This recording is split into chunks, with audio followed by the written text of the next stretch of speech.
right, so this is going to be another movie review. This one's called Chasing 3000, 2007. This is an independent movie, sports, family related movie about two kids that moved from Pittsburgh to California as a result of a parenting breakup, and they're both big-time Pittsburgh Pirates Roberto Clemente fans from the late 60s. And one of the kids has MS or bronchitis or pneumonia or something. He's sort of an invalid in a wheelchair, and that's the younger brother, Roger. And then the older brother plays baseball. Roger watches him from the bleachers, and he's doing good in Pittsburgh. But then when he plays baseball in Los Angeles, he starts striking out at the end of the game, and he's unhappy with his situation with his mother in Los Angeles. And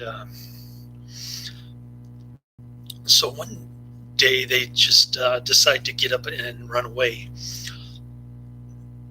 to go on an adventure from Los Angeles to Pittsburgh in the hopes that they can catch Roberto Clemente's 3,000 hit at the end of the 1972 season.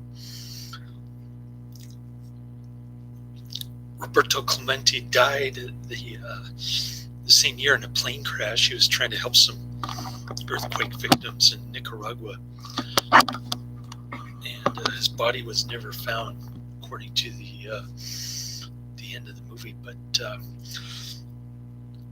anyway,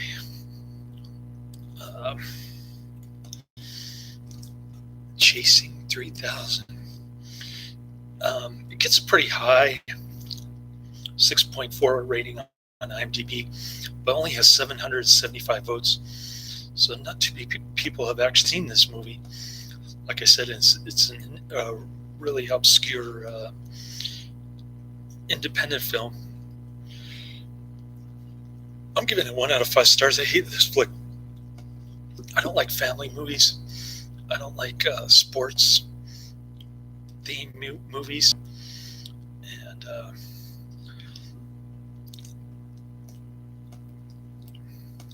I don't like how they always include disabled people or abnormal people in these kind of movies. I couldn't really relate to any of the characters, and anyways, just two kids running away from home, trying to catch the famous last game of the season with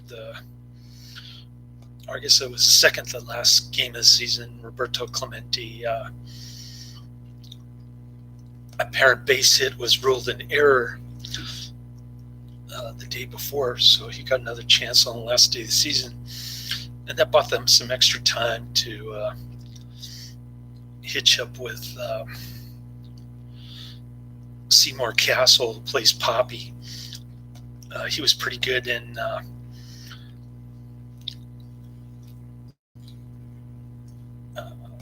what was it? Con Man. Yeah, he was good in Con Man. And along the way, they get to Oklahoma. Some cow farmer, played by Emmet Walsh, talks to them about Stan Musial and Roberto Clemente. Pretty boring. They have intellectual conversations in the car about statistics and the real meaning of baseball, and all of Roberto Clemente's odd rituals before he goes to the plate. It's like watching paint dry. It's not interesting at all.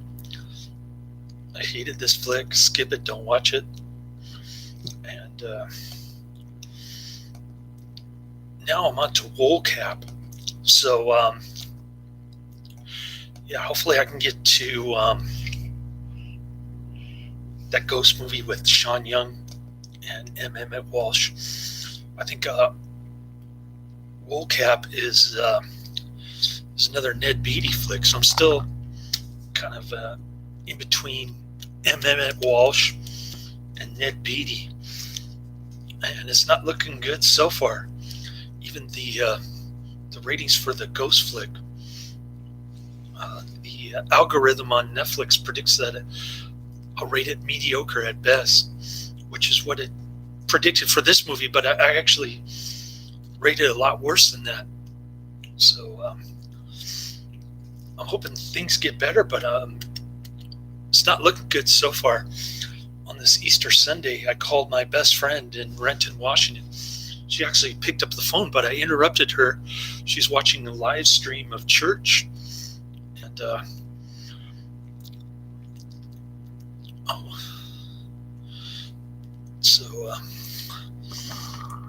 same time, I was kind of shocked that she picked up a phone. She must be bored watching this her services from afar, her church services. She's in Renton, Washington, by the way. Another state that's in lockdown. Somehow I wish I was in Wyoming right now where there's no lockdown. Anyways, my son hasn't said that he's bored yet, so I guess we're not going to Golden Gate Park. Unless he gets super bored later. But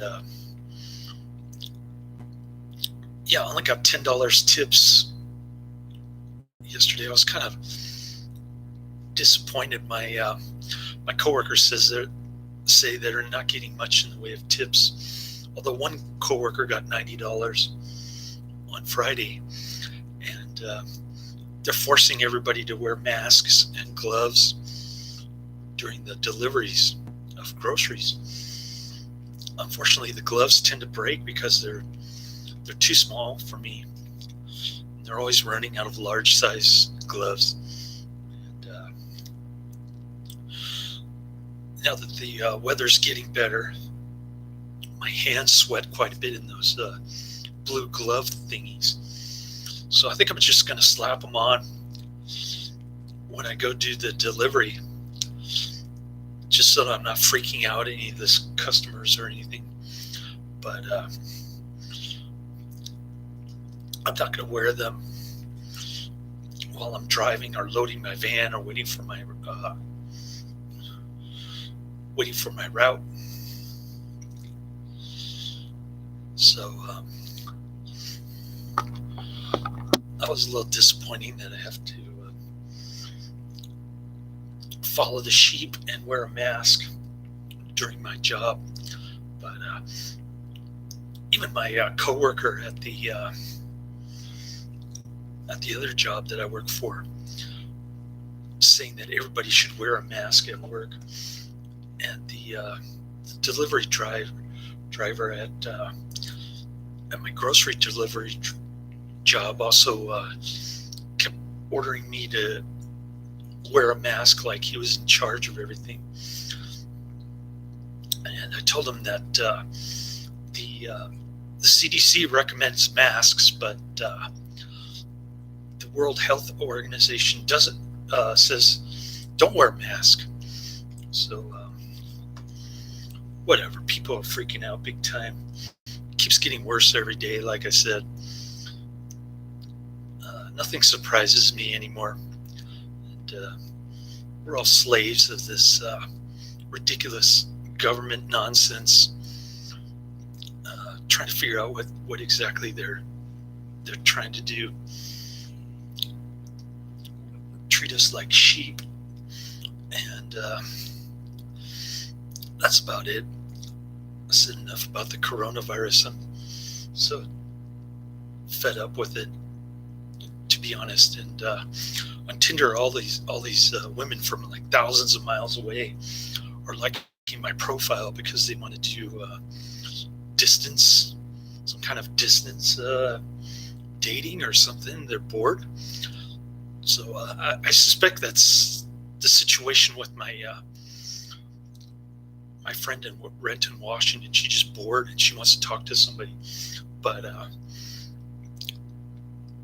nevertheless, I think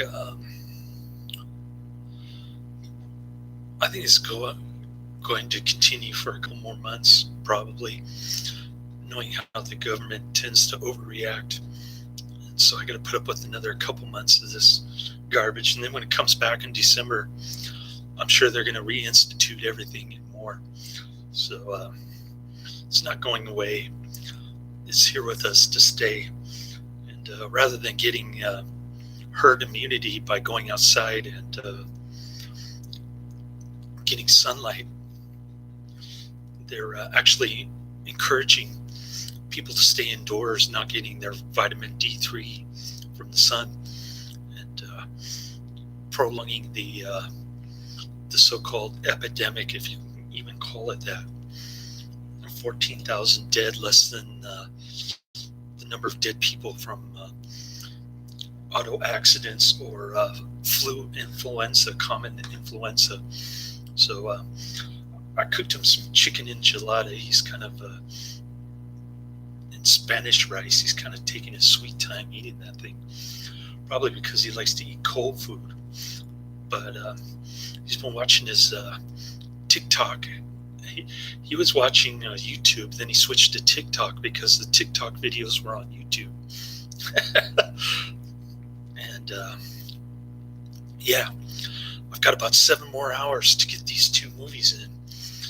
And I'm watching Attack Jet, which is another AIP television movie. It's like some kind of lame Korean War movie with John Agar. I can't even figure out what they're talking about. Maybe I can go back and rewatch it again, but the dialogue is really terrible. How can anybody understand what these people are talking about? And they're developing some kind of sonar system, and they're getting the indigenous Koreans involved. That doesn't make sense to me, but I didn't feel like watching it. Yesterday I worked about 12 hours and 15 minutes, which sort of made up for the lack of tips yesterday. But yeah, pretty crazy. I'm waiting like 2.5 hours for my last batch of deliveries yesterday. I didn't get it. I'm supposed to load my van at 4:30, and I didn't get it until 7. So I got home at 11:30 last night, and then I started reheating some of my turkey mashed potato and gravy mixture. It didn't taste too good, so kind of nibbled at it, then went to bed for 6 hours. Then I drank the red line, which explains why I'm so talkative today. And good thing too, because my best friend didn't want to talk, but she picked up the phone anyway, which is kind of odd. And anyways, I just kept it short and sweet. I said Happy Easter. My son didn't want to talk to her, and just briefly stated what we were doing today, each one of us. And she was kind of surprised that Golden Gate Park was open.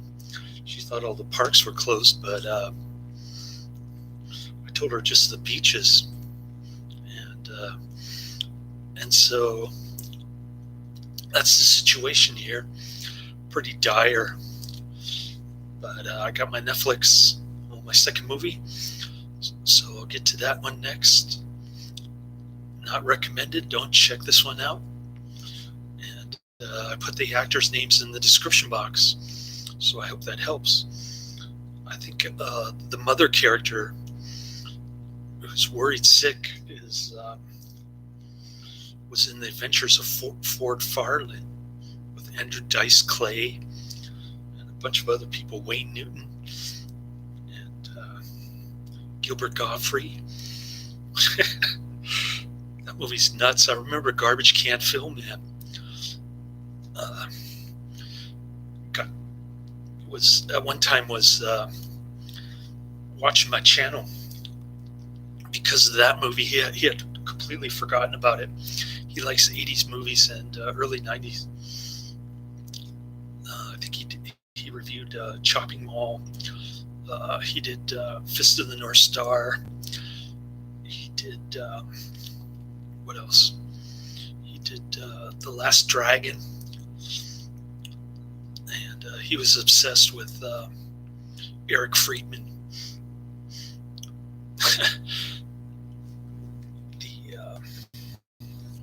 Eric Friedman, Garbage Day. Eric Friedman. Sorry. He was the guy in Silent Night, Deadly Night Part 2. Garbage Can Film Man was even stalking the guy to see if he was still alive. And he found him, I guess. Anyways, enough about Garbage Can Film Man. Yeah, she was also in Dumb and Dumber. Did she play the love interest? Jim Carrey says there's still a chance.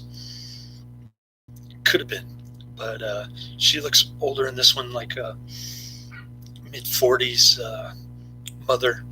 She's got her hair cut really short, red head, and that's about it. I don't have anything else to say about this movie. It's just two kids going cross country,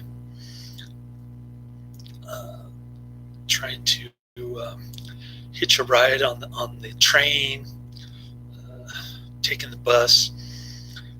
It's way too predictable. I could predict what the kid was going to say in the hospital room with his brother lying in the bed, and that's how bad it was. It was just too predictable, too cliched.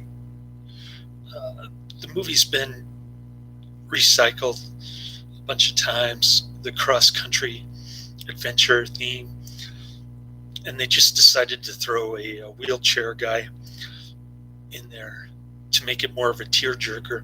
I suppose you'd enjoy this movie more if you're a baseball fan, especially Pittsburgh Pirates, Roberto Clemente type fan. But I'm neither one of those, so that's my unique, sovereign interpretation of this movie. Take it or leave it. Laters.